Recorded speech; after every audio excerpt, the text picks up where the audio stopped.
amén. Dios le bendiga, mis hermanos. Este es su programa T521, T521, examinándolo todo y reteniendo lo bueno. Aquí después de alguna falla tecnológica estamos en el aire. Una vez más con mi hermano Robert Puri, Manuel Suárez, y hoy como invitado especial, nuestro hermano Daniel Guerrero. Tremendo nombre. Daniel y Guerrero. Nuestro hermano lo conozco desde hace mucho. Él también es de Santo Domingo, República Dominicana, pastor. Y lo vemos ahí con muchos libros detrás de él. ¿Esos son libros virtuales o esos son libros de verdad, Daniel? Libros reales. Tú sabes que una vez Daniel me preguntó si la letra mataba. Ahora yo te pregunto a ti. Él me dio una respuesta. Él me dio una respuesta. Ahora yo te voy a preguntar a ti, con todo esos libros ahí atrás, ¿tú no has leído en la Biblia donde dice que la letra mata? Y eso es verdad. Sí. Yo siempre lo afirmo y lo creo. La letra mata la ignorancia por completo. Usted va a ver que si usted se pone a leer, la ignorancia se muere por completo. Eso es así. Ese versículo tiene otra explicación de la letra mata. Pero antes de seguir adelante, yo quiero que el hermano Daniel se introduzca, quién él es, dónde él pastorea, si tiene familia, si es soltero, casado. Bueno, gracias a mi hermano Bruno, a mi hermano Manuel y mi hermano Robert por la invitación que se me ha hecho a este prestigioso programa, porque he estado siguiéndolo a ustedes ahí a la distancia. Y la verdad, le estoy comentando yo ya Arias Jordi, le estaba contando que he visto varios programas que me han impactado y me ha gustado realmente. Le doy un 10, ¿ok? Gloria a Dios. Pues mi nombre es Daniel Guerrero, soy oriundo de la República Dominicana.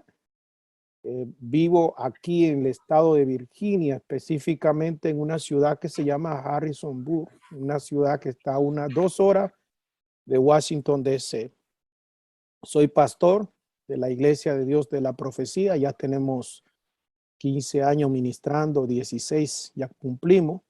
Estoy casado con mi amada esposa María Guerrero. Tengo 2 niños, una que está en la universidad ya, tiene sobre los 20, y mi hijo que terminó, que ya está sobre los 27. Así que soy casado, felizmente casado y felizmente endeudado porque tengo también que pagar mi casa. Y el hermano Daniel no cree en eso de almas gemelas. Se va a quedar con su esposa ahí tranquilo. Bueno, ese otro es tema, otro tema para discutir. Ese otro tema, Daniel. Robert, Emanuel, ¿ustedes no tienen algo que decir o si no entramos en materia? No, quiero darle las gracias a nuestro hermano Daniel por aceptar nuestra invitación y obviamente a todos nuestros hermanos oyentes que ahora pueden seguirnos a través de Facebook Live mientras estamos conduciendo este programa. Y si tienen alguna pregunta pertinente al tema, pues estamos más que contentos de escucharla. Y quiero decirle acerca de Daniel, tengo bastante tiempo conociéndolo y Daniel fue realmente el único pastor que antes de yo casarme le pedí consejería. Es un grato momento de tenerlo con nosotros en este programa en esta noche. Pues es un ello tener a Daniel Guerrero con nosotros y sobre todo también abordando en esta noche, invite amigos, invite familia, comparte este enlace, un tema de suma importancia que vamos a considerar en esta noche. Usted verá cuánto de interés, cuánto enriquecimiento bíblico se va a extraer del tema compartido en esta noche. Así es que esté pendiente ahí, no se mueva ni que le pique un mosquito. Manténgase ahí. Amén. Amén.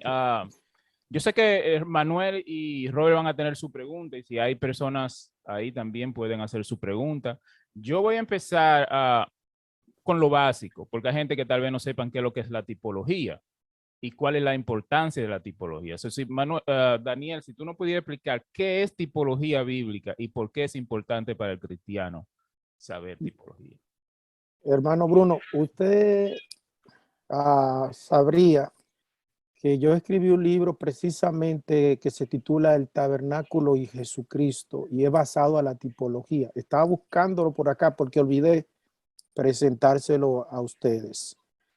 Y en el estudio de la tipología, si me dan la oportunidad, la parte histórica de la tipología viene desde Platón. Platón fue uno de los primeros hombres que hizo referencia a ello, pero lo hizo desde el punto de vista gramatical, acerca de las palabras. Luego fue incorporado a la teología. Y la tipología va muy relacionada con la cristología. La cristología y la tipología va muy relacionada. ¿Y qué es la tipología? La tipología significa, en el concepto bíblico, porque ya le decíamos que la tipología también se emplea en el concepto secular. Por ejemplo, la tipología en el aspecto secular hace referencia a un sinnúmero de asuntos que tiene que ver con vamos a decir, con construcciones de objetos, con personas, etcétera. Pero en cuanto a la tipología bíblica, que es la que nos compete a nosotros, está basado en la palabra tipos del griego, que significa literalmente impresión. Es cuando se imprime algo, cuando se marca algo y donde sale una imagen. Y que metafóricamente suele significar ejemplo y modelo. En la Reina Valera se emplea el término señal. Cuando usted vea la palabra señal y ejemplo, ambas palabras significan en el contexto griego lo mismo. Y quizá por ahí lo van a notar. La palabra relacionada también con la tipología viene la antitipo. Por ejemplo, hay tipo y antitipo. Eso pues lo vamos a ver más adelante con la explicación, hermano. Amén. Es importante entonces que el cristiano sepa tipología. Pues indiscutiblemente, porque es que si por ejemplo estudiamos el tabernáculo, que posiblemente hagamos mención de ello, si usted estudia el tabernáculo con un sentido literal, sin irse a lo que es la parte tipológica, pues se queda totalmente, vamos a decir, nulo, no entendería lo importante que es. El cristiano debería saber. Claro que el saber cristiano en cuanto a este orden aplica mucho lo que les decía, la cristología. Importante saber de la cristología para ser aplicado la teología en nuestros tiempos. Y sobre todo en la hermenéutica, que es un elemento muy importante también de la interpretación de la palabra. Amén. La tipología, creo yo, entonces, que es algo diseñado por el mismo Dios, que Dios mismo diseñó y puso ahí en su palabra para que nosotros podamos tal vez entender más y para que nosotros podamos ver nuestros días y el futuro impreso en el Antiguo Testamento mayormente, porque hay mucha tipología en el Antiguo Testamento que lo que en realidad es definen muchas veces el futuro y definen al mismo Cristo que vino y nos salvó. Pero ¿cuántos tipos de tipología hay? Yo estaba leyendo y vi que hay tipología que son personas, lugares, pueden ser oficinas, pueden ser cosas. Por ejemplo, una persona que es una tipología es Adán, que es tipo de Cristo, ¿verdad? ¿Cuántos tipos de tipología más o menos hay? Bueno, en el contexto bíblico hay 5 tipos. Y quiero declarar cuáles son. La primera es la tipología de cosas. Por ejemplo, en el tabernáculo, cuando habla de la mesa, el candelabro, el incienso, los panes, esos son referentes a cosas. Como ya usted dijo, siervo, hay tipo de persona. Por ejemplo, Pablo hace la referencia del primer Adán, el segundo Adán. Eso es una tipología. Habla también de animales. ¿Se acuerda? Como Moisés levantó la serpiente en el desierto, dice el libro de Juan. También habla de ritos y ceremonia, específicamente cuando hacían sacrificios, que también es aplicable luego en la palabra. Y por último está cuando hace referencia del lugar. ¿Se acuerda del Jerusalén el Jerusalén de arriba y el de abajo, Pablo también hace referencia sobre esto.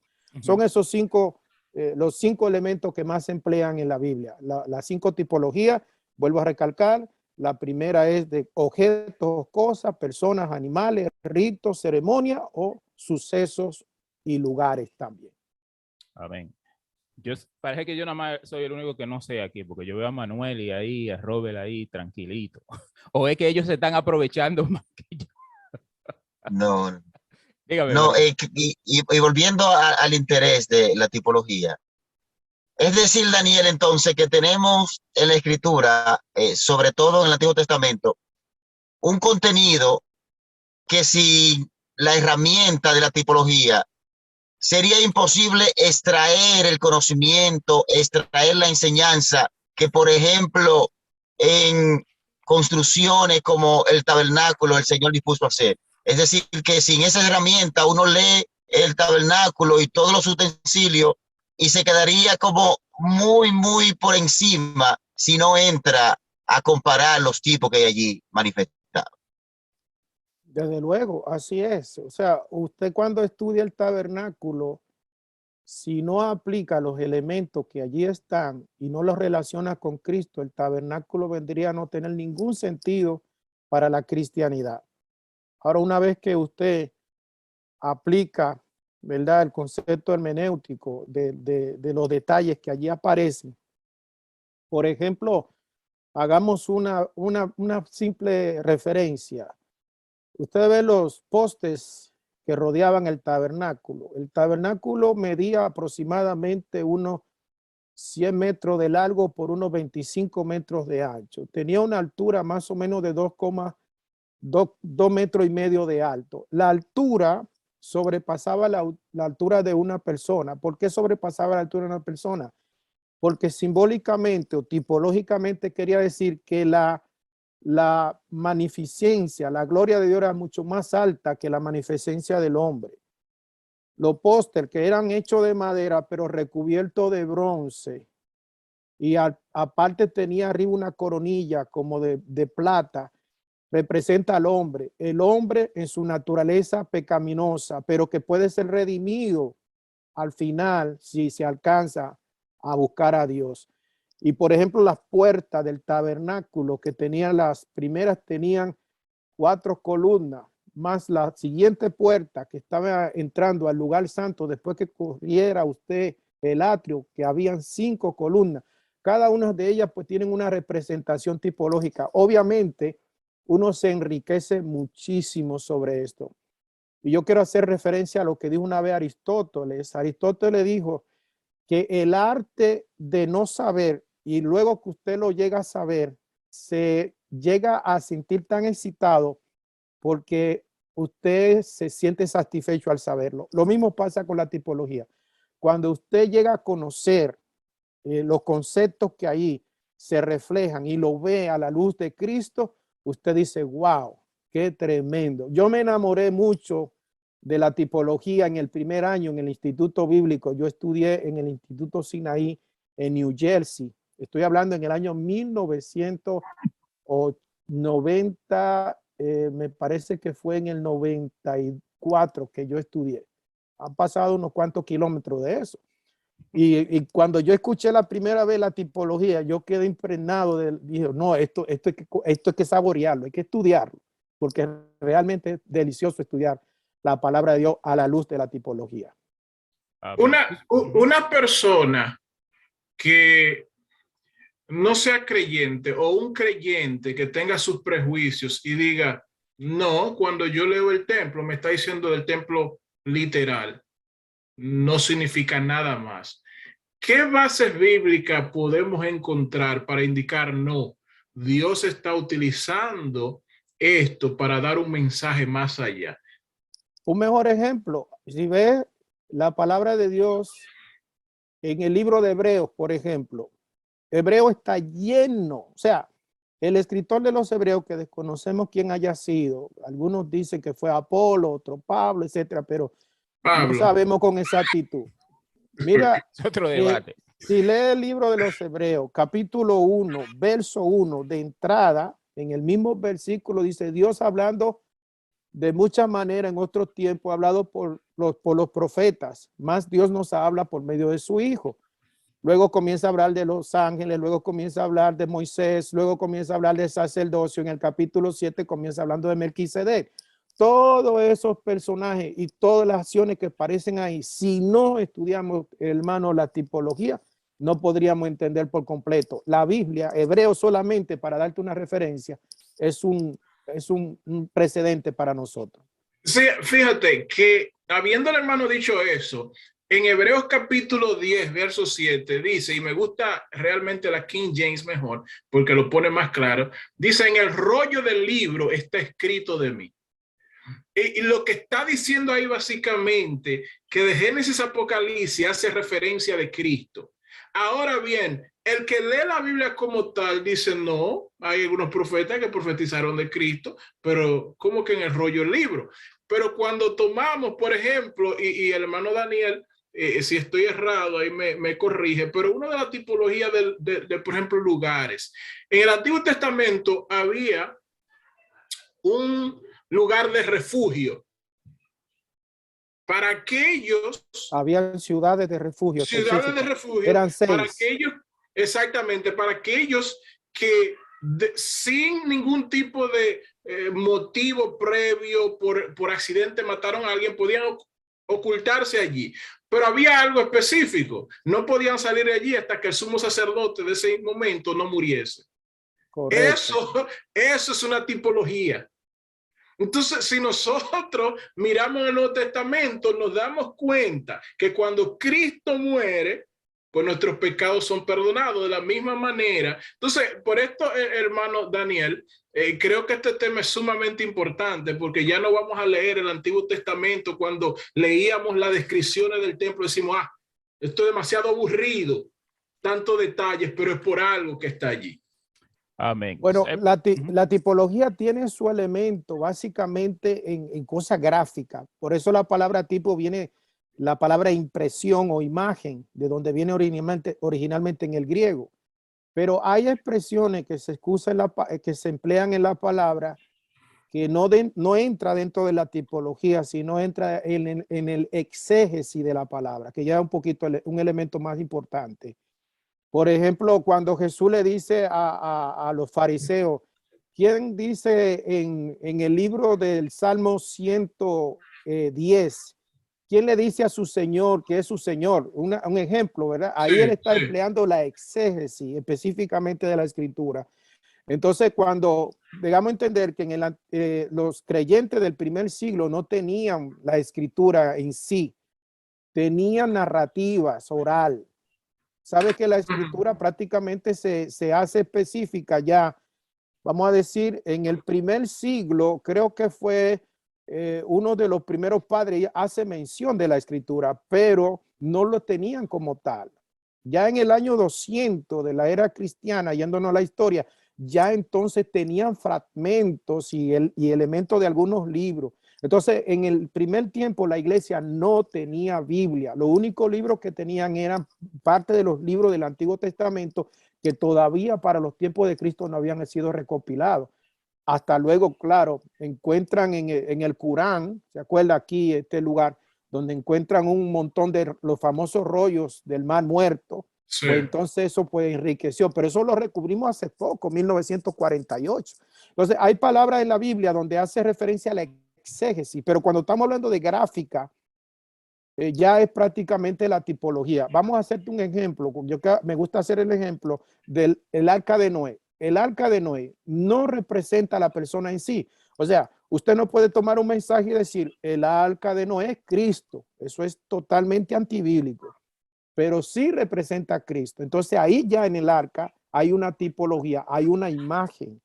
De hecho, la Trinidad aparece en el arca de Noé, si tú lo analizas desde el punto de vista tipológico, porque el arca de Noé estaba dividida entre edificios y solo tenía una puerta. Y la puerta representa a Cristo.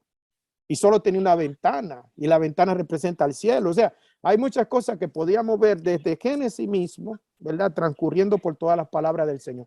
Así que vamos a tocar esos temas hoy. Yo creo que está muy interesante, ¿no? Tú sabes que hablando yo con Daniel, Daniel me decía, tú sabes que hablar de tipología eso toma como 6 meses.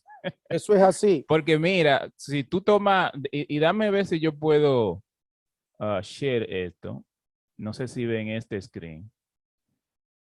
¿Lo ven? Sí, Sí, claro claro. que sí. Ese sería el templo. Y lo que yo quiero es... No, ese es el tabernáculo. Es el sí, tabernáculo. el tabernáculo, el tabernáculo. Ajá. Sí. Lo que yo quiero es que Daniel, y ahí que yo quiero llegar, que Daniel nos explique desde la entrada aquí Mira, hasta Jorge, llegar al lugar santísimo. te mencionaba que yo di esta clase, me tomó 6 meses darla, desde el principio hasta el final, pero 6 meses te toma solamente a grosso modo superficial, Sí, porque el tabernáculo, desde que comienzas a enseñar sobre ello, tiene que entrar desde la forma en que se levanta el tabernáculo. sí. O sea, tú tienes que comenzar como era que se formaba. Se formaba desde adentro hacia afuera. Entonces, Lo que vamos a hacer es que le vamos a dar un chin a Una la, pincelada. a Una la pincelada persona al atrio, una pincelada al lugar santo, al lugar sí, santísimo, para que algunos inmuebles. Ok, pero Daniel, para que se queden es con el decir, gusto. Dios determina el Señor diseñar un tabernáculo. Señores, la primera vez que el Dios revelado dice, yo voy a habitar, voy a morar en un lugar, pero detrás de ese lugar, con la intención bien clara de mostrar ya desde esa tienda movible que se levantaba, mostrar todo el plan de salvación. Daniel, comience explicando precisamente el atrio y esa única puerta que tenía ese atrio y cómo pasaba del lugar santo. Pon de nuevo la figura, Jordi, pon de nuevo la figura, porque yo sé que Daniel puede ser lacónico. Oye, una pincelada para despertar la curiosidad de los hermanos. bueno, entonces Daniel, haz lo mejor que tú puedas. para entrar, cuando la persona iba, recuerda la altura que te mencioné, la altura de 2 metros y pico era. sí, el tabernáculo representa en un sentido al hombre en su estado natural, porque tiene 120 póster, tiene en un lado tiene 30, 60, más atrás tiene 20, o sea, tiene una estructura diseñada de manera rectangular. El objetivo del tabernáculo siempre tiene varios objetivos. Número 1, el objetivo era que Dios fuese el centro. Ese es el objetivo número 1, el centro. ¿Por qué el centro? Porque el tabernáculo, cuando las 12 tribus marchaban y la nube se paraba, inmediatamente la nube se paraba, los sacerdotes, que eran exclusivamente los levitas, específicamente los descendientes de Aarón, eran los encargados de ensamblar lo que es totalmente la estructura del tabernáculo. Comenzaba desde adentro hacia afuera. Entonces tenían que ubicarlo siempre. La puerta del tabernáculo daba a la espalda del sol. Un dato importante. Y usted diría, ¿por qué a la espalda del sol? Bueno, porque los judíos o los hebreos que venían de Egipto, y acuérdense que el sol, Isis, Es un Dios, representa un sí, Dios. sí, en esa cultura. Sí. Entonces, Dios no quería que asociasen al sol con su divinidad. Por eso siempre se ponían ellos a la espalda del sol, a la entrada. Cuando entramos al tabernáculo, a grosso modo, al principio hay 4 póster. Eso representa, junto con una cortina, era el único lugar donde el hombre podía entrar sin ningún problema cuando iba a ofrecer algún sacrificio. Al entrar, habían 4 póster que representan los 4 evangelios en tipología. Ahí está Mateo, Marcos, Lucas y Juan. Cuando la persona entraba, se encontraba ahí con el sacerdote. Siempre debía llevar en su mano la ofrenda que tenía que ver con sangre.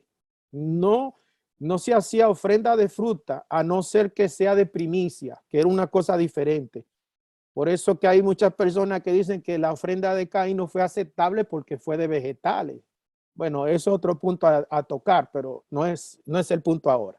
Entonces, ¿qué pasa? Cuando Ya la persona yo veo entraba, que tú vienes aquí, ya yo veo que tú vas a venir aquí muchas veces. bueno, el punto es que cuando entra el hombre, se lleva el animalito según su condición financiera, económica, porque a veces no había para un buey, tenía que llevar un palomito o una tórtola, que era el animal más insignificante, que fue precisamente lo que dio María cuando Jesús fue a ser presentado.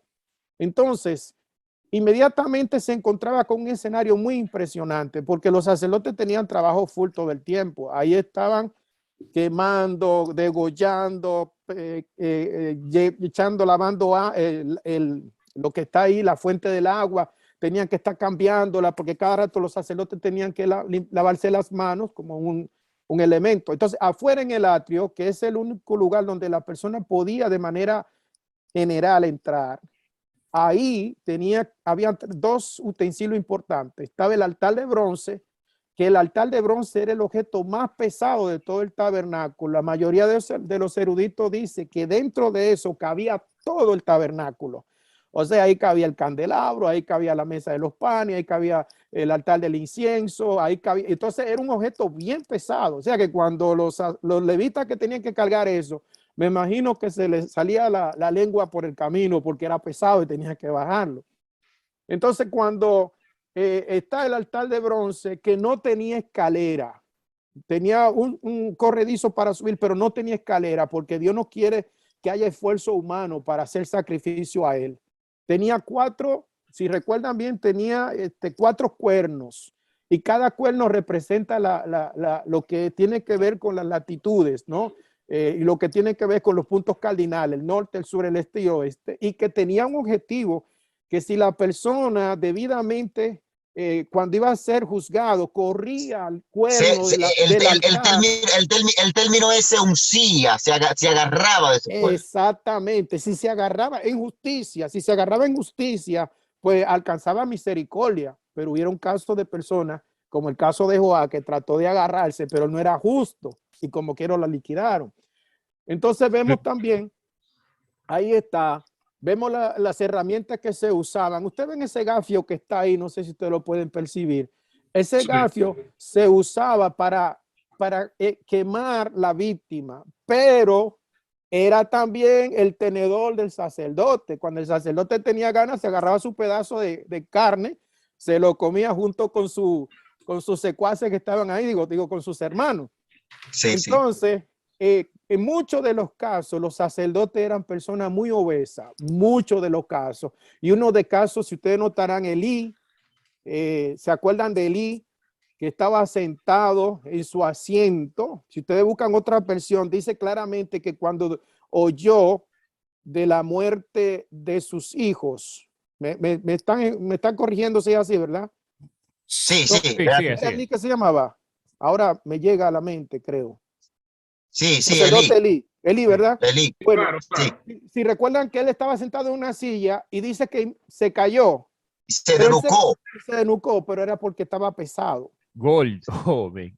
El peso que tenía él era muy, o sea, él estaba sobrepeso, demasiado pesado. Y era por eso, porque el hombre le daba usaba mucho el garfio. Y se comía la grasa, que la grasa sí. Que tenía ese la grosura. Eso, tenía ese colesterol a máxima expresión. Entonces, cuando el sacerdote recibía el sacrificio, lo primero que hacía era que degollaba la víctima, le cortaba. Tenía que salir toda la sangre. La sangre era rociada también en el altar del bronce. Después de ese proceso se lavaba la mano. Ahora, entrando ya al lugar santo, atrio, lugar santo y lugar santísimo, que es la división del tabernáculo, ya entrando en el lugar santo, solo era exclusivo por los sacerdotes.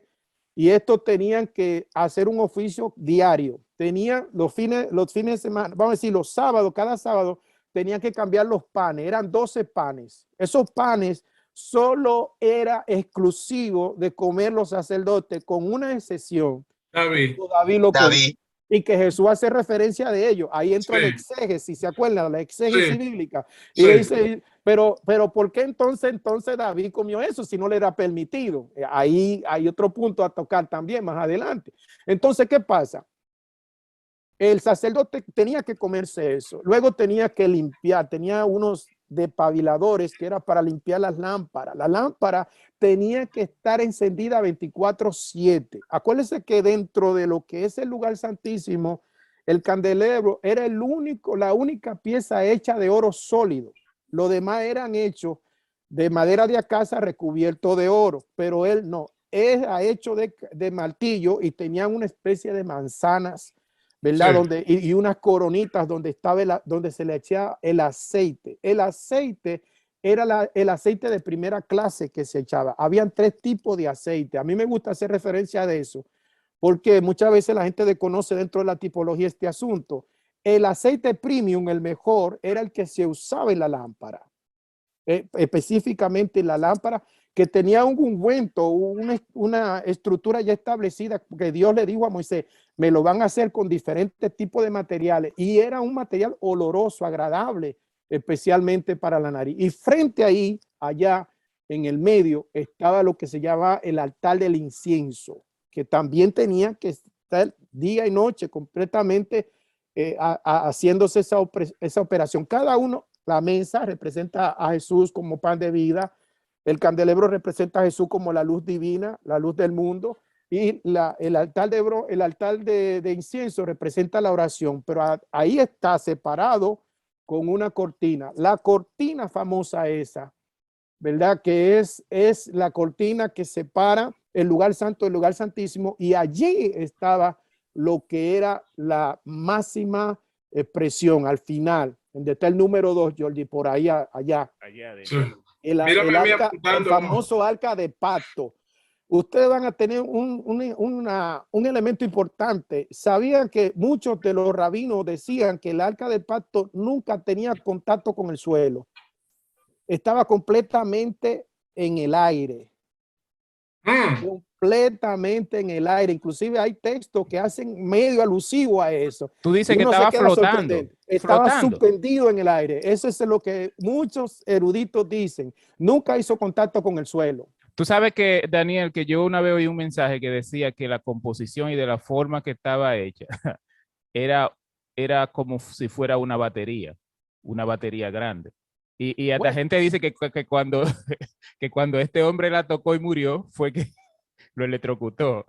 Hay un libro de un personaje que voy a omitir el nombre para no causar cierta molestia, porque él era un sacerdote y él sacó unos conceptos ahí relacionados con los ovnis y con el tabernáculo. Sí, claro, claro. Entonces eso tiende a ser un poquito conflictivo. Nosotros desde el punto de vista bíblico sabemos, ¿verdad?, que hay elementos que no son operados por Dios y que confunden al hombre dentro de este término, que eso también sería otro tema a debatir, de tanto que hay, ¿verdad? Bueno, pero Daniel, no es el punto Daniel, hoy. Una cosa, Daniel, esa cortina que separa el lugar santo del lugar santísimo, ¿era una cortina ligera que si yo iba, por ejemplo, yo podía remover esa cortina, o era un asunto que se necesitaban varios hombres para que fuera removida esa cortina? Bueno, cuando yo sé más o menos en qué concepto me hace la pregunta, esa cortina en sí era una cortina, vamos a decir, normal. Ahora, cuando te refieres a la cortina del templo en los tiempos de Jesús, Josefo hace medio referencia de que esa cortina tenía más o menos 6 pulgadas de espesor. Es diferente. Esa fue la que se rompe cuando Cristo muere. Cuando Cristo muere, que es diferente. Ahí se rompe la estructura. Ahora, hay un concepto importante, que el único personaje que podía entrar abiertamente al lugar santísimo era el sumo sacerdote. sí. Hay un detalle importante. El sumo sacerdote tenía unas campanitas que tenían una función específica. Cuando el sumo sacerdote entraba allí, tenía que estar moviendo continuamente la campana para lo que Señal de estaba al vida. otro lado supiera que él estaba vivo. Sí. Estamos aquí todavía. En la tipología, eso representa la alabanza. El hombre tiene que estar continuamente adorando a Dios y alabando a Dios en cuanto a su presencia. Y cuando deja de alabar es porque murió. No se registra ni un solo caso en la Biblia. No, pero yo estoy diciendo que, oye, suena sentido. Si una persona no alaba a Dios, espiritualmente está muerto. Perfectamente.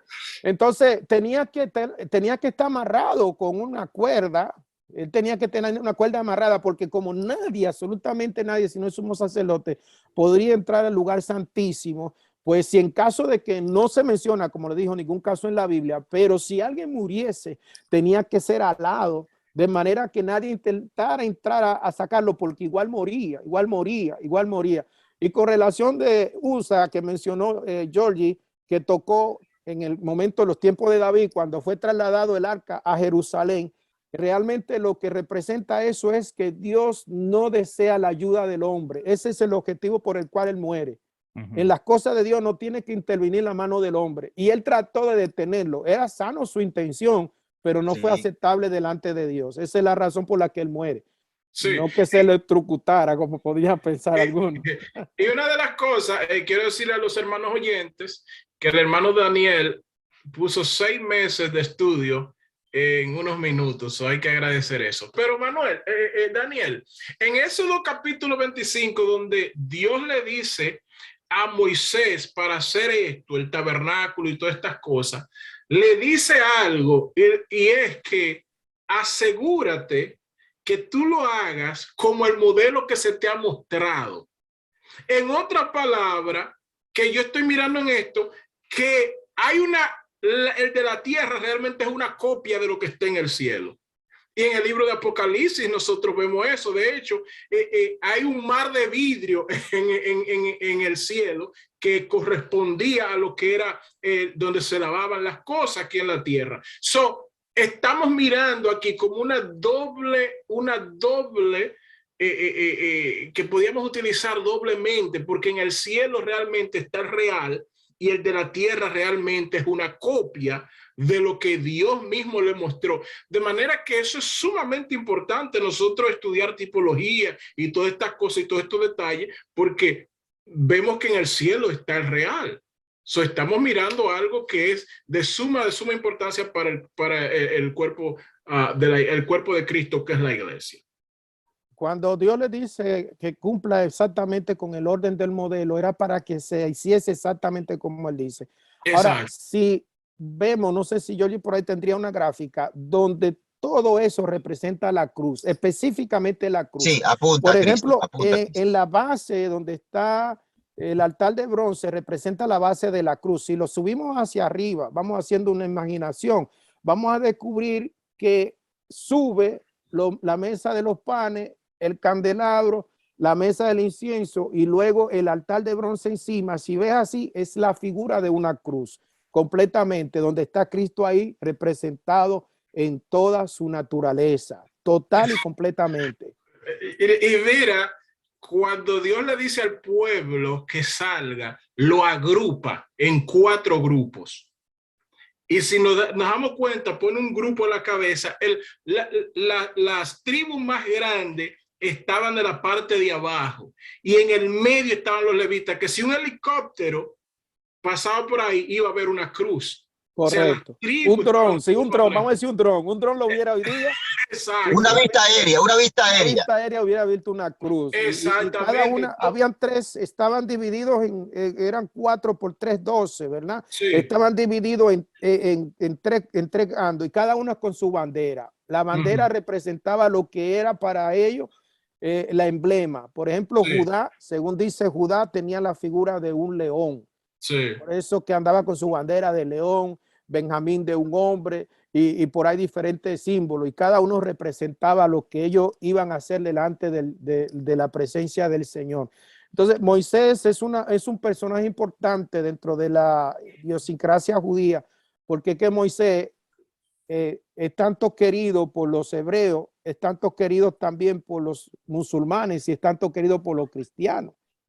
Y es importante que Dios usó este hombre y a mí me gusta uno de los textos donde dice claramente que Dios decía, yo voy a hablar a los demás hombres por medio de visiones y profetas, más no así a mi siervo Moisés, yo le hablaré cara a cara. Fue el único hombre donde Dios le habló directamente a él cara a cara. Él no tenía que tomarse un sacerdote, un sacrificio. Dios hablaba directamente con Moisés. En varios casos ustedes ya conocen la historia. Pero en cuanto a la tipología, es importantísimo, hermano, poder tener una comprensión muy buena del asunto.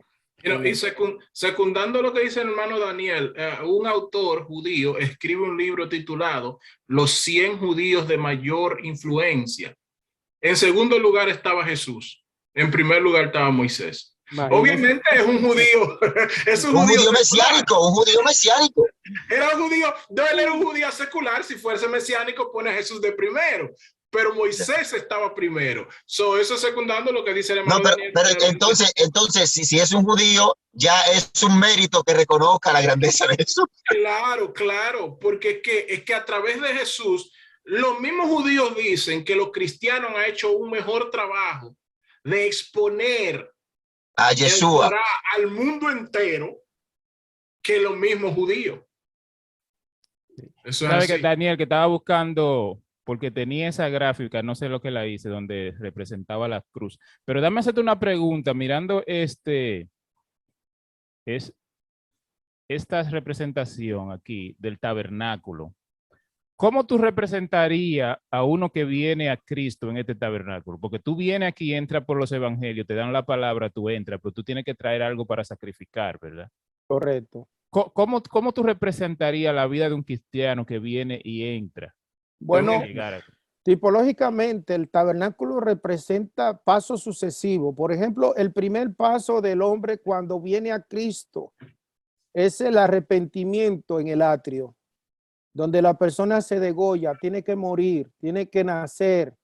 Ahí se tiene que cortar la naturaleza pecaminosa. Cuando el hombre se arrepiente, va al siguiente paso, que es el bautismo, a la fuente.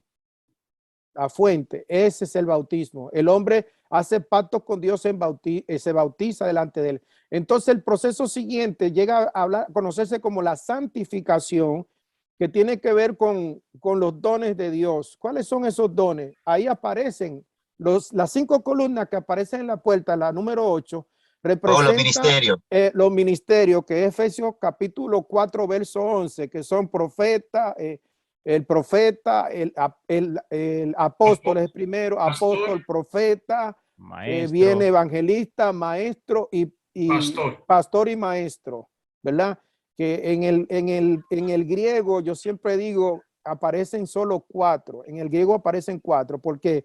Porque el pastor no tiene coma. Ahí dice pastor maestro, es que dice originalmente, pastor maestro. O sea que el pastor tiene que ser maestro. Más que buen predicador, tiene que ser maestro. Entonces, al entrar, hermano Georgie, al entrar, entonces ahí vienen los dones espirituales. Primero, conocer profundamente de dónde viene la raíz del pan, la mesa, ¿verdad? Dios nuestro proveedor. Viene el Espíritu Santo a morar dentro de nosotros. Y nosotros, para tener conexión con Dios, tenemos que entrar a la oración, que es la número 4. Ahí entramos a la oración personal. Entonces, el proceso de la entera santificación es cuando el creyente pasa al lugar santísimo, ¿verdad? Que la entera santificación viene a ser una doctrina wesleyana, pero que ha sido aceptada por la iglesia. Wesley fue el que habló específicamente de la entera santificación. Entonces, todos estos elementos son prácticamente pasos sucesivos que el cristiano tiene que hacer para conocer más de Dios, porque no se puede quedar en el atrio, y es lo que pasa con muchos creyentes. Sí. No pasan del atrio, solo se quedan ahí. Y Dios desea santificarlo, Dios desea llenarlo con su Santo Espíritu. Hay muchos que nunca matan el buey. Daniel, ¿qué hay de cierto la relación entre el tabernáculo y el ser humano mismo? Donde en el antiguo tiempo, en el lugar santísimo, la Shekinah o la presencia de Dios mismo estaba del lugar de forma permanente. Y ahora el hombre es el templo donde reside el Espíritu Santo. ¿Hay alguna tipología ahí o eso es o no lo hay? No, sí, por supuesto. El apóstol Pablo hace mención de que nosotros somos templos. Somos el tabernáculo del Espíritu Santo. Específicamente hace referencia, y aquí ya tiene otro trasfondo histórico que me gustaría brevemente mencionar. Cuando el apóstol Pablo hace referencia al templo, está haciendo referencia específicamente a los gentiles que estaban muy relacionados con los templos. Estaban los templos de Diana, estaban los templos de los dioses griegos y de la mitología griega, que era la religión fundamental antes del cristianismo. Prácticamente la mitología era lo que dominaba todo eso. Entonces ellos estaban muy relacionados con los templos y habían dentro de los templos mujeres que estaban directamente trabajando para sus dioses, que se prostituían dentro de ellos. Entonces, el apóstol Pablo hace referencia ahora, ok, como usted está muy relacionado con el templo, le voy a decir, nosotros ahora somos templo, pero no de la diosa Diana, no de ninguno de las diosas ni dioses paganos, sino ahora somos templo del Espíritu Santo. Ahora es Dios el que mora en nosotros.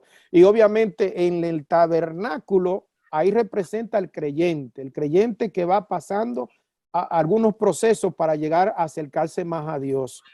Y ahora nosotros somos el templo del Espíritu de Dios, eso Amén. Dice su palabra. Eso Amén.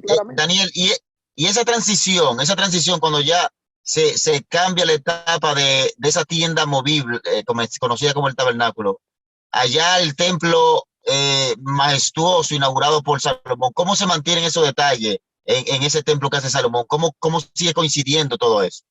Bueno, si vemos bien, el tabernáculo es como una pequeña maqueta, pequeña.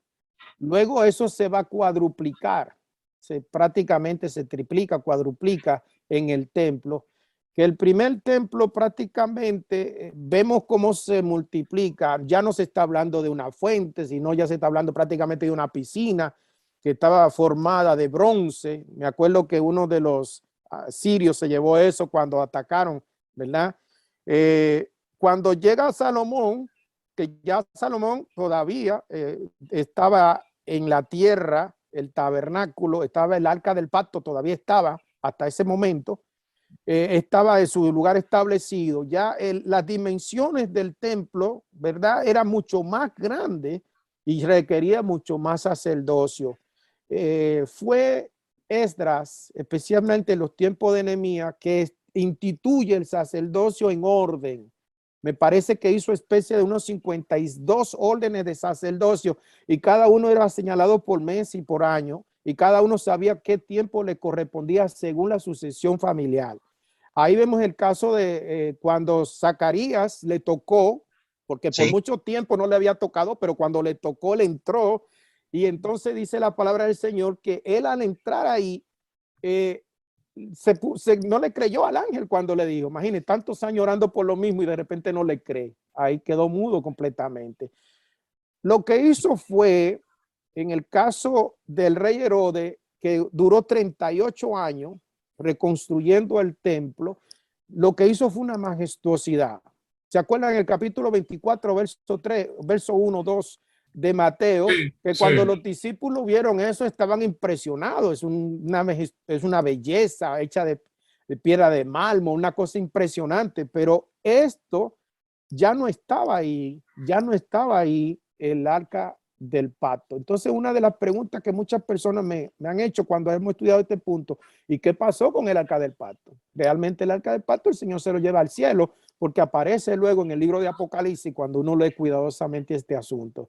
Así que es algo importante. Espérate, que picaste mi curiosidad. O sea, el objeto físico que estaba aquí en la tierra, tú dices que el Señor se lo llevó al cielo. Se lo llevó y lo vas a ver en el libro de Apocalipsis. Obviamente el tiempo no. El objeto que está suspendido siempre. Porque, oye, Daniel, no le diga eso, no le diga eso. Con el motor prendido para despegar. No, Dios lo llevó literalmente. Mira, ahí la película de Indiana Jones, En busca del arca perdida. Ustedes han visto esa película. Sí, claro. Está haciendo referencia precisamente a ello. Una tradición, una leyenda que surgió en los tiempos cuando esta mujer fue a visitar a Salomón. Estoy hablando de la reina de Saba. Sí. Bueno, hay una tradición dentro de la tradición de Etiopía. Sí. Dicen que ella se llevó supuestamente el arca del pacto a Etiopía. Sí. Y de hecho hasta el día de hoy hay un grupo de sacerdotes que tienen supuestamente en una manera tan hermética, porque no permiten periodistas ni a nadie, que ellos lo tienen, pero eso es totalmente mentira, eso no es cierto. Vigilándolo 24/7. 24/7, así mismo, pero es mentira. La Biblia tal vez una copia. claramente, ahora Dios mismo la Una llevó. copia. Dios Una mismo copia. la llevó. Daniel, ¿hay algún verso bíblico o escritura que medio mencione que Dios se lo llevó al cielo? Porque ese dato me ha picado la curiosidad. Bueno, por razones de tiempo, no Porque podría dártelo, pero voy a ver. Ciertamente, Daniel, en el libro de Apocalipsis, que hemos estado dando estudios acerca de Apocalipsis, habla acerca de esto, pero siempre nosotros relacionamos que realmente algo simbólico, real. como si fuera algo simbólico. Siempre ¿verdad? decimos que ese era el real, que el que estaba en la tierra era obviamente una copia de que está lo en el que cielo. estaba en el cielo. Pero es un dato interesante, es un dato interesante. Sí, sería bueno hacer una alusión, ¿verdad?, bíblica sobre este punto, pero en este caso, pues vamos más adelante. En otro tema podría ser, en otro tema. Sí, por supuesto que sí, sería bueno. A los amigos que están por ahí siguiendo la transmisión, si usted tiene preguntas, escríbala ahora. Si usted tiene ahí algún interrogante sobre todo este tema, aquí se está desmenuzando detalle a detalle el tabernáculo. Le dieron un poquito para que vaya probando, no que se le está dando el menú entero. Y yo quiero leer la cita bíblica que el hermano Daniel. A ver, léelo yo. Apocalipsis 11:19. A ver, ¿qué dice? El templo de Dios fue abierto en el cielo y el arca de su pacto se veía en el templo y hubo relámpagos, voces, truenos, un terremoto grande y granizo. Now, tú sabes que yo soy de la persona que si con la Biblia me muestran algo, yo digo amén de una vez.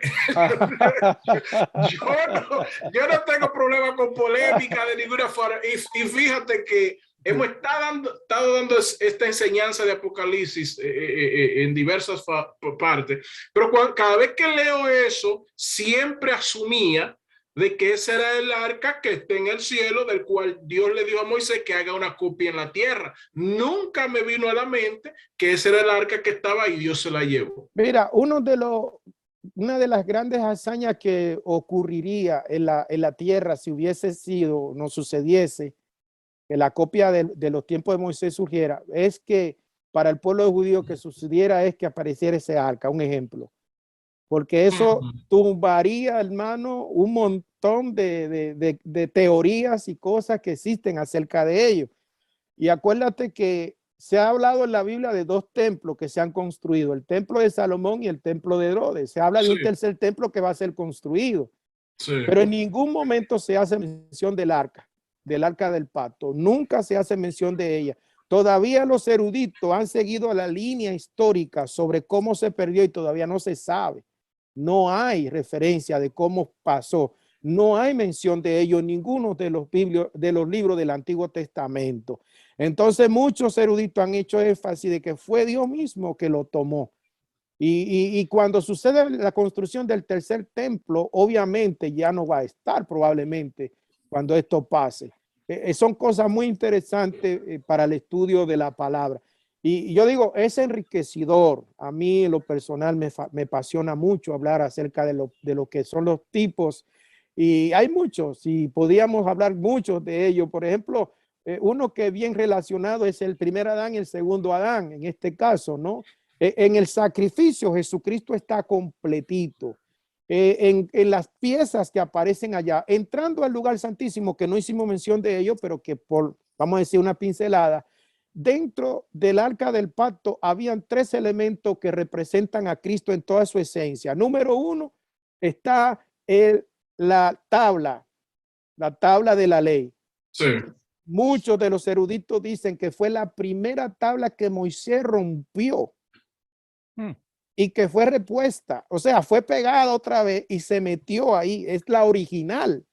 Segundo, la escrita con el dedo de Dios. Exactamente. Segundo, la vara de Aarón, que fue la única vara que resplandeció y salió una flor representando, las tablas representan la palabra misma de Dios, original en su esencia.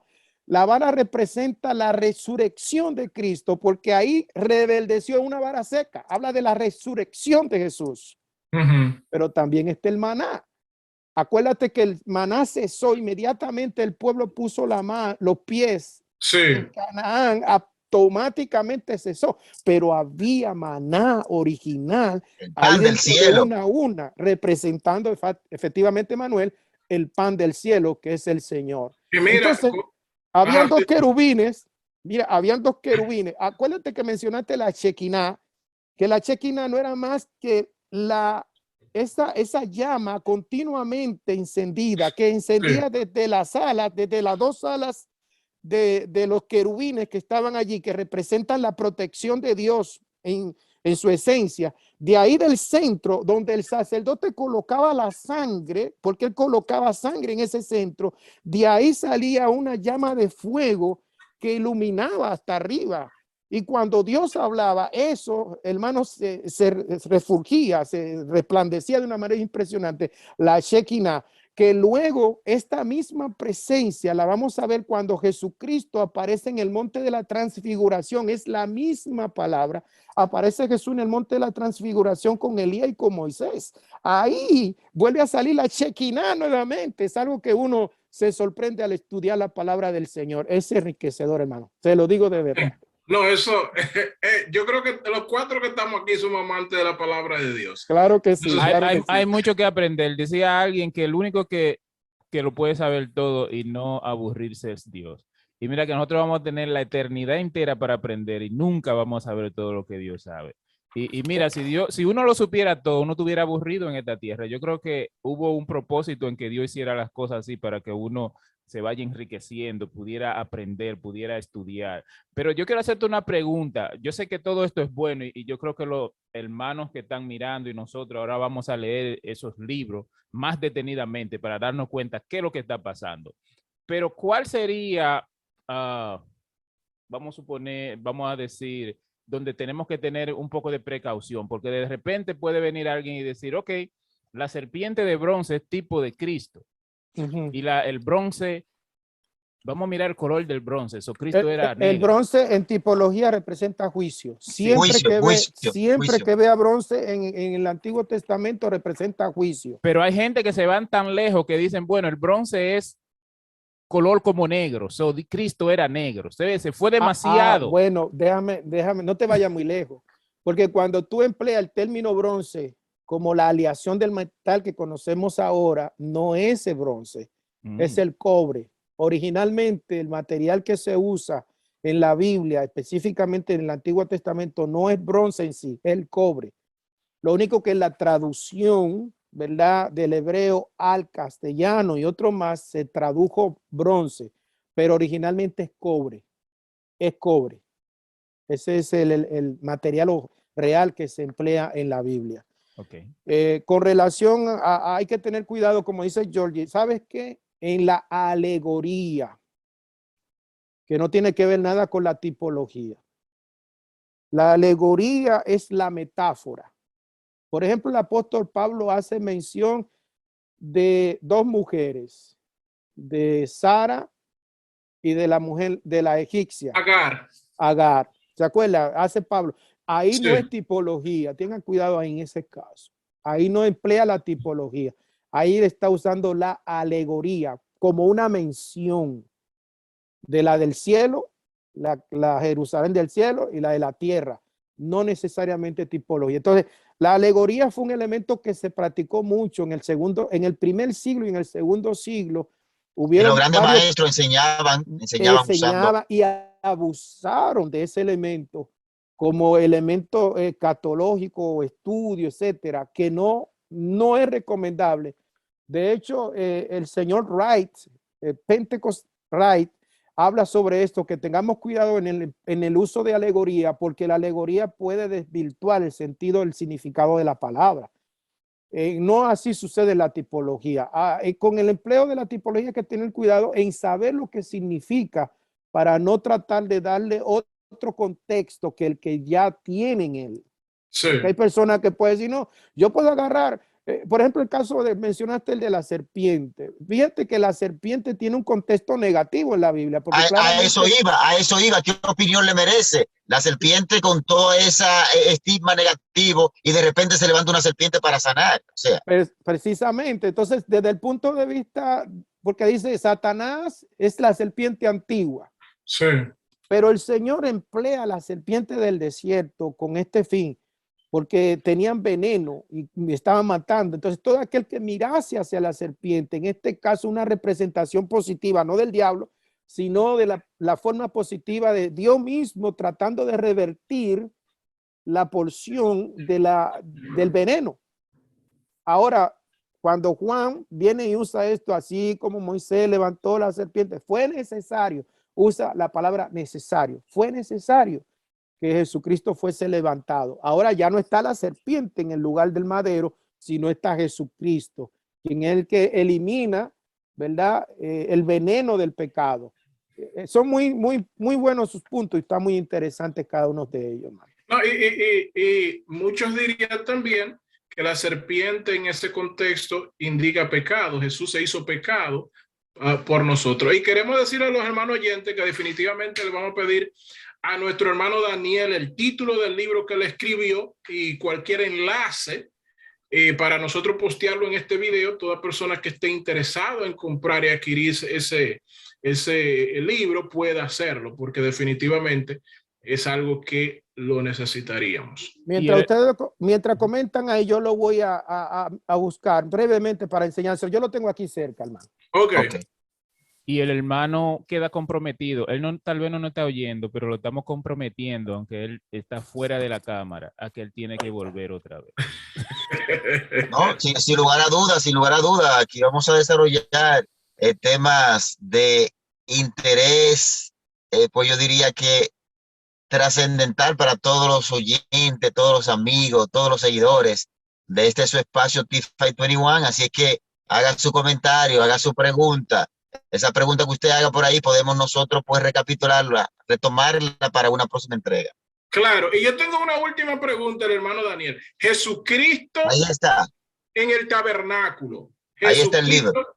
Exacto, Jesucristo en el tabernáculo, y más luego entonces nos manda cualquier enlace, si se puede encontrar en Amazon y todo eso. Pero yo tengo una última pregunta, Daniel. Todo tipo no tiene que cumplir detalle por detalle la figura que se refiere, ¿cierto? En otras palabras, déjame explicarte. Por ejemplo, en el Antiguo Testamento hay una vaca alazana. ¿Vaca alazana? Sí, okay. O roja. Sí. Como tú le quieres llamar. Bermeja, sí. Le dice Bermeja, sí. ¿Qué tipo de Cristo? Háblame español. ¿Qué tipo de Cristo? Habla que nunca debió de llevar yugo y todo esto. Pero un tipo no tiene por qué llenar todos los requisitos para ser tipo, ¿ciertamente? Bueno, como la misma palabra lo indica, Robert, la palabra habla de que la palabra tipo representa, no solamente representa un modelo, sino también una imagen. Ok. Quiero referir, por ejemplo, hacer un comentario muy importante que hace el Nuevo Testamento. El término griego tipo, que sería como typos, adquiere diversos sentidos, ¿ves? Señal, marca, figura, forma, modelo, manera y estilo. O sea que un estilo en cualquiera de los elementos del Antiguo Testamento puede ser parte de una tipología también. No necesariamente, como decías, una palabra específica, ¿verdad? Pero sí puede ser parte de ello. Perfecto, perfecto. Porque, por ejemplo, José era tipo de Cristo. Fue vendido por sus hermanos, 30 piezas de plata y todo eso. Pero en José no se cumple exactamente lo que Jesús se cumple. Eso, la gente diría, bueno, pero no fue crucificado, eso no puede ser tipo de Cristo. Bueno, se tomaría, por ejemplo, el tema de que él llega a ser el que preserva la descendencia, así también Cristo preserva, o sea, se buscan Hay más de 33 elementos de José relacionados con Jesús. Usted se sorprendería. Por ejemplo, comienza con que él es el amado de su padre. Desde ahí vas a contar que fue odiado por su hermano, que fue vendido por su hermano, que luego sirvió, porque vieron que Jesús dijo, no vino para servir, sino para ser servido. No vino para ser servido, sino para servir. Luego dice la posición que él tomó. Luego se casó con una persona con la que él no pensaba casarse, que ahí entra la iglesia. Sí. Y por ahí vamos a ver montones. Y que el propio nombre Yeshua o Yeshua, que es Josué o Josué, viene José, que José significa también salvación. Sí, Viene a exacto. ser Jesús salvación también. Ahora, en el elemento de la muerte, ahí ya no, porque no aplica. Pero en cuanto a los demás, sí. Pero recuerden que José al morir dejó una ley establecida. Cuando ustedes salgan, y eso ocurre 400 años luego, cuando ustedes salgan, por favor, no dejen mi cuerpo aquí. Eso, sí, Llévenselo. sí. Daniel, ¿qué te parece esto? No sé si tú habías pensado en esto, pero los 7 años de tribulación, José estaba con un pueblo gentil, que era Egipto. Eso Correcto. puede ser tipo de que la iglesia va a estar con Jesús en la iglesia, un pueblo gentil. Correcto. Así es. Eso también es parte de la tipología que puede mostrarse ahí. No se vayan muy profundo. Vamos a dejar algo para la próxima entrega. Sí, Amén. sí. Sí, yo creo, si no hay preguntas, yo creo que le hemos sacado un buen provecho al hermano Daniel, como decíamos cuando él no estaba en cámara. No va a ser la última vez, él va a estar por aquí. Después podemos traer otro tema, por ejemplo, ese tema que Escatología. Daniel parece que es duro en escatología, lo vamos a tener por aquí. Queremos saber qué significa el 666. Bueno, con ese nombre difícil que no lo sé. ¿Tú interpretas sueños? El que interpreta sueño era Daniel de la Biblia. Ay, de la Biblia. Sí. Bueno, Daniel interpreta uno de los sueños proféticos más profundos de toda la historia bíblica. Sí. Porque si le interpretó todo, vamos a decir, el plano histórico del hombre. Todo el panorama. Todo el panorama de la historia de la humanidad está Total. en ese sueño representado. Sí, Eso hermano. es así. Eso es así. bueno, Robert, si tú no tienes alguna pregunta por ahí. No, solamente queremos agradecer de manera especial a nuestro hermano Daniel por estar con nosotros y gracias a la audiencia que estuvo con nosotros también. Y como siempre, cualquier pregunta, háganos la pregunta y aunque esté fuera del aire, nosotros se la mandamos, hermano Daniel, y le podemos contestar. Dios le bendiga. Y amén, mi hermano, yo quiero que usted le dé like a estos videos, se apunte también al YouTube de Channel y también Y lo compartan. y lo comparta porque nos ayuda. Y otra cosa es que queremos también tener más programas, ya sea los lunes y los jueves. Por ejemplo, el lunes que viene queremos traer un programa sobre, sabe que el Día de los Enamorados, yo no sé si la gente van a estar saliendo, pero queremos hablar de Cupido.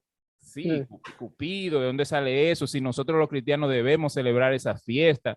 Y además ahí queremos también hablar de ese tema que tocamos anteriormente de las almas gemelas. Hay gente que dice que usted tiene un alma gemela y es posible que usted esté casado con una persona que no es su alma gemela. Si usted puede ir buscar su alma gemela. Vamos a ver si tocamos eso el lunes. Quiero aprovechar también la oportunidad usted que tiene su concurrencia, que para el 3 de marzo, si Dios lo permite, yo pienso tener un curso que se llama Teología para Principiantes 101. No es para ustedes, los ministros y conocedores, sino para gente que no conocen de teología. Perfecto. Y va a ser vía Zoom. Si quieren más información, pues pueden hablar a mi teléfono personal al 540-383-6759. Mándenme un texto mejor ahí, usted está interesado. Perfecto. Yo le digo que no va a ser gratis porque los estudios gratis no son muy apreciados. Exacto. No se valora. Y es para que lo valore. Exactamente. Sí, mira, una pequeña ofrenda sugerida. No te puedo dejar ir sin hacerte la pregunta que hace una persona aquí. La tipología ciertamente están en la Biblia, pero ¿quién se encarga o dice esto es una tipología o esto no lo es? El hermano Bueno, Ricardo hace esa pregunta. Ricardo da una muy buena pregunta. La interpretación tipológica tiene que ver relacionado con los elementos bíblicos. O sea, ¿qué tanto No es yo nada conozco? inventado, no es nada que No es está, nada sino, inventado, ya está ahí, está ahí. Pero lo que hace es que saca la imagen que aparece ahí y la lleva al plano del Nuevo Testamento relacionado con Cristo. Le puse el ejemplo del arca. El arca está ahí. Ahora tú lees el arca y dices, bueno, el arca estuvo y en el agua, etcétera, etcétera. Pero cuando tú ves que los elementos, la medida, la puerta, los pisos y todo esto, uno dice, alguien dice de los estudiosos de la palabra, pero espérate, esto tiene relación con la Trinidad divina. Esto tiene relación con la misericordia de Dios, etcétera, etcétera.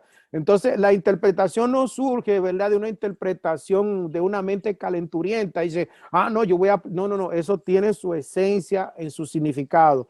Por ejemplo, la madera en el tabernáculo representa la humanidad, el bronce, la justicia. La plata representa la misericordia, los cordeles, la promesa, los clavos, el ancla de la palabra. O sea, cada cosa está bien marcada ahí con ese propósito de que se distinga lo que aparece en el Antiguo Testamento con lo que aparece en el Nuevo. Inclusive el apóstol Pablo hace mención del bautismo. ¿Se acuerda que dice? Y todos fueron bautizados en Moisés. Pero él está hablando de un suceso que ocurrió, pero no dice que se bautizaron, sino que cruzaron el mar. Pero para el Señor, en una forma tipológica, cruzaron, fueron bautizados. No como un pastor, Daniel, que él predicaba, un pastor de una mega iglesia, y él decía, en el huerto del Edén, Adán y Eva poder comer de todo, pero el árbol de la ciencia y el bien y el mal, ese era el diezmo, eso era de Dios, eso no podías comer. Eso indicaba el diezmo, eso era lo de Dios. Y yo me quedé. O sea, no, es que tampoco ¿en vamos serio? No vamos a confundir respiración con transpiración. Es muy diferente. No podemos tampoco. Mira, dentro de la interpretación bíblica hay reglas establecidas. Exacto. En Es la una disciplina de estudio, en es la una disciplina. hermenéutica, en la exégesis bíblica hay reglas. Sí. Entonces yo no puedo introducir un concepto personal para un beneficio para tal. Eso O alar un verso por los cabellos para que diga lo que yo quiero, ¿no? Meterlo ahí, encajarlo. No, eso no es bíblico. Eso no se puede emplear. Me vino solamente porque yo escuché a ese hombre oye, un hombre de renombre, una iglesia de más de 15,000 miembros, y él dijo eso. Déjame decirte, vas a escuchar muchas cosas raras todavía por ahí. Lamentablemente, por eso es bueno estar agudizado su oído con la palabra para uno no ser confundido en estos tiempos, porque estos tiempos están bien peligrosos. Lo dice el apóstol Pablo, que claramente dice que en estos tiempos están peligrosos y hay que tener mucho cuidado. Amén. Bueno, hermano Bruno. Dios le bendiga, mi hermano. Gracias, hermano Daniel. Sabemos que no es la última vez, lo vamos a tener por aquí, haciendo un estudio más profundo en algo específico. Los comprometemos. Mis hermanos que nos están mirando, gracias. Como es el tema del programa, escudriñarlo todo y retener lo bueno. Escudriñe lo que hemos hablado aquí. Si usted cree que hay algo que no es así, déjenos saber, haga sus comentarios. Algo que le quiero decir es, si usted se recuerda del templo, y cómo usted entraba al templo, y decía el hermano Daniel que esas cuatro puertas representaban los 4 evangelios. Había que entrar, se entraba con algo que se iba a sacrificar, estaba el lavacro, entonces usted entraba y al último estaba el lugar santísimo, donde usted no podía entrar, era el sacerdote. Bueno, la buena nueva es que usted puede ir al lugar santísimo ahora mismo. Usted no tiene que ir por todo ese procedimiento. Cristo vino y murió por usted. Él se hizo sacrificio y por él usted puede ser santificado, entrar al lugar santísimo. O sea, si ahora mismo usted tiene pecado, usted no tiene que esperar que el sacerdote le diga y que interceda por usted o traer un cabro, cualquier cosa. Usted puede ir. Y tenemos que tener claro, Georgie, que ya no hay que hacer sacrificio. Ya Jesucristo hizo un solo sacrificio. Amén. Dice el libro de Hebreos, un solo sacrificio, una vez y para siempre. Ya ahora el lenguaje es acercado confiadamente, acercado sin temor. al trono de su gracia, así es. Amén. Ya ese velo que separaba al hombre con Dios, cuando Jesucristo muere, se rompe. Amen. Ahora todos tenemos acceso.